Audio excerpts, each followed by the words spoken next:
The CDC says its discretionary funding has been cut by $585 million since 2010. Cut. Less government. Cut.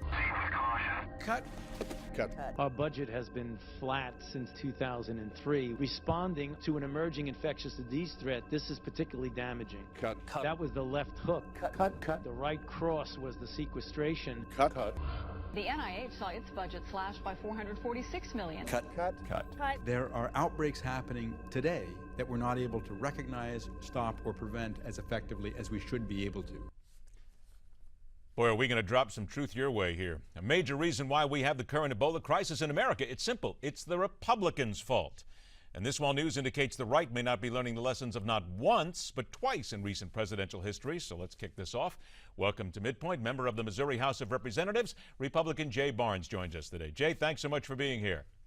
Hey, thanks for having me on. We just played the spot that's now making the rounds about just how bad it is, and it's all the Republicans' fault when it comes down to money and hampering the CDC. Yet the CDC has received $3 billion from the Prevention and Public Health Fund, and you, as well as anybody else, have broken this down and shown us how there's a lot of money that didn't go to the CDC, and it had nothing to do with the Republicans, correct? Well, exactly. Not so fast is the key here. It seems like in the taking advantage of this Ebola crisis, Democrats are doing their best to follow Rahm Emanuel's advice to never let a serious crisis go to waste. All of those talking points you just played tell a good story. The problem is they're not true. And Louisiana Governor Bobby Jindal laid out the facts in an op-ed for Politico where he talked just what you mentioned about the $3 billion to the Prevention and Public Health Fund, which was created under Obamacare. Now, of that $3 billion, $180 million only, 6% went to fighting infectious diseases. Meanwhile, $517 million went to community transformation grants under Obamacare. Now, these are things which provide grants to local communities to support farmers markets, build sidewalks, improve street lighting, pay for bike paths, all of which are fine and good things when supported by local communities. There's a question of whether that's the role of the federal government.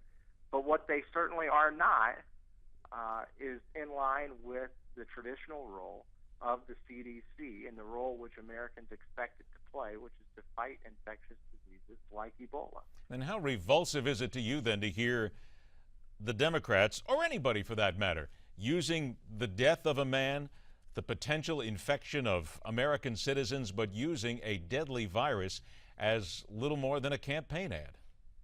Well, I think it's revolting, and I think normal Americans believe politicians shouldn't play games with issues as serious as this.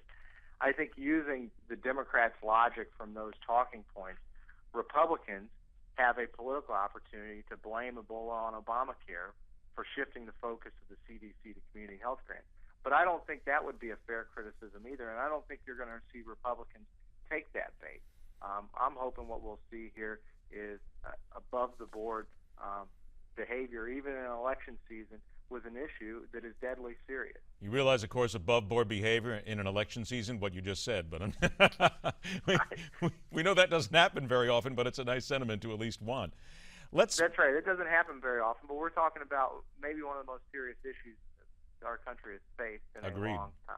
Agreed. Let's move on to a couple of other things here right now, and I teased this earlier talking about this.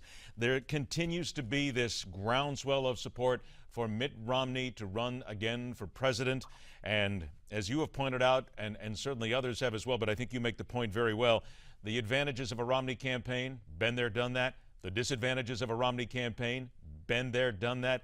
Is it just not a smart thing for the Republicans to bring Mitt Romney back a third time? Well, I think that remains to be seen. This is a campaign that just isn't going away. He does have some advantages to running. Number one, name ID. Everyone knows who he is. I think there's a comfort level with voters. There was a great Netflix documentary on his campaign that I think humanized him in a way that had never been done before in his two previous campaigns for president. If only they had the Netflix people release the humanizing portrait of Mitt Romney before the election. And at some point, though,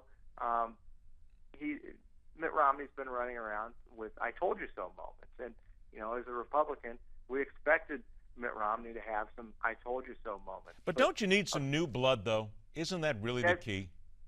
That's right. Eventually, Americans are going to seek a candidate that has a vision for the future. Now, maybe Mitt Romney is able to put together that campaign strategy, but been there, done that is both an advantage and it's a tremendous liability for any potential campaign for president. Does Chris Christie have any possibility left? Because even if you look, even New Jerseyans right now don't seem to be all that thrilled with their governor.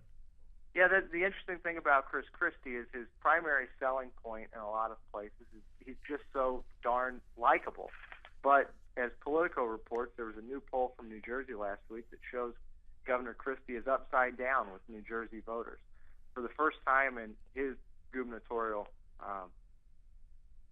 career, 42% of registered voters have a favorable view of him, and 45% of registered voters in New Jersey have a negative view. That's a 7% decline in just a few months. And for a guy whose primary selling point is electability and likability, that turns into a quick liability when voters in his own state are turning on it. Jay, I got about 60 seconds left here. In your opinion, is it smart for certain swing states to not want Senator Ted Cruz to show his face there? Well, I think that depends on the details of each and every campaign. In a state like Arkansas, which is probably more red than others, I would think Ted Cruz might be good on the ground there, or Kansas. In other states that are a little bit closer, maybe North Carolina, those candidates on the ground there are going to know better. But the other thing we know is Ted Cruz will turn out conservative voters to show up at the polls, and he has a groundswell of support from conservatives that can always help in November. Speaking of voters, 3 weeks to go until the midterms. The party is just beginning. Jay Barnes, thank you so much for joining us. I'll look forward to the next time we speak. Thank you. All right, take care. Later on this hour, the Texas politician who believes it's okay to trade on someone's disability in attack advertising. You've likely seen the ad, but have you heard what she's had to say about it and her excuses for putting out the ad in the first place? And after the break, are we seeing an historic shift in policy at the Catholic Church? Already there's been some blowback to what the Pope has said about homosexuality and the church. That and so much more coming up right here.